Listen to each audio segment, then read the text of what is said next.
Hey, so I have never done a screen share live stream before, so I'm just hoping that this works out. And if it doesn't, I'll delete it and record this another way. But I just wanted to show you guys exactly how easy it can be to find real people, real clients using Facebook groups. So this has literally happened this morning. I was sitting on the couch drinking my morning coffee. You can see this is 2 hours ago. So that would be 9:30 in the morning. Somebody says in the living the laptop lifestyle, which I definitely do. She says she needed help with podcast related tasks, editing the podcast, writing an intro, show notes, etc. So as you can see, first of all, there was already 11 comments, or there is 11 comments on here. Okay. Then it's like I'm sitting on my couch, like seriously drinking my coffee. I don't even have my glasses on yet. And so she just said, "Hey, can you pop your link?" So no PMs, don't message me or whatever, just put in the link. So I put in the wrong, like seriously, the wrong website address, RitaRitzEsther.com. That's not my website address. So it just goes to show you don't have to be absolutely perfect. And she said the link's not working. And then I'm like, I'm sorry, I don't have my glasses on. So then I put the actual link. So that was step one. And this is exactly how I get clients all the time and how I've grown my business and continue to grow my business. So I find people who are looking for what I do, and I I raise my hand and say, yes, that's me. So then step two, she private messaged me. So this is, hi, so you do podcast graphics. And it's one of those where I had to accept the connection request because we're not already friends on Facebook.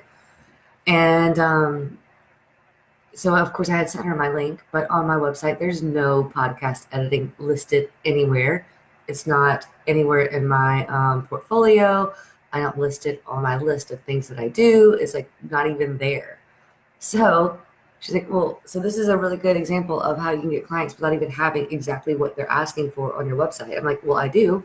I just don't have it listed on my website. So I try to include everything I do in my list, but I don't want to overwhelm people, which is true. But also, I don't exactly want to brand my business around editing podcasts. It is just something that I am completely willing and able to do. So I can send you a couple of links to podcasts that I've edited. And so she gave me her email address. Feel free to send anything. And then she also let me know a little bit more about what she wants. So I went ahead and got up from the couch and came to my laptop, visited my office, and sent her one link real quick. And then I let her know I'm going to send more to your inbox because by this time, people are starting to comment on this thread. So I definitely want to give her like something and to look at during the 5 or 10 minutes it's going to take for me to pull together the rest. So then I send her an email. So, hey, I'm not going to put her name out here. You can find the post if you're so inclined. But whatever, I'm not going to blast her name in this other group, in my group. So I sent her some links to some podcasts that I've edited recently. So these are all Dropbox links that I do have it hidden because some of the people I want to, non-disclosure, which obviously I can share with potential clients, but I can't just like blast it out there. So I'm not putting the links out for the World Wide Web to see. But so I sent her one, two. This is 3 different clients and 1, 2, 3, 4, 5 different episodes that I have in my Dropbox. And then I also let her know what I don't do. I didn't create the intros or outros, meaning like the music and all that, although I can assemble them if they have it. And then I gave her an example of, assembly that I can do. And then I even went a step further to let her know that there's other things that I can also do to help her because I know what these people need. So I can also repurpose content, blah, blah, blah, which I really believe that repurposing content is like the next big thing. So if you're not offering that, you totally should because it's so easy and people need this. And there's not a whole lot of competition for it yet. So then I gave her an example of a project doing content repurposing that is still in progress. And, it shows like the timestamps and blah, blah, blah. I just kind of showed her what that would look like. So then I hear back. Thank you for sending this. How much do you charge? Okay, so now she's biting. This she means that she's interested. So she's really getting specific about what she wants. And then this is what, an hour ago. So it's 11:40. So an hour and 40 minutes ago. I had to go run an errand. I come back. I don't have a set price per se for this. I don't, because this is a relatively new offering for me. Although I did give her a quote for a 60-minute podcast and let her know that if it's going to be a longer episode or a shorter episode, that would change. But what I did mention here that I think is pretty significant is this. Most people hire me on retainer. Now, this is something that I put that in the wrong place.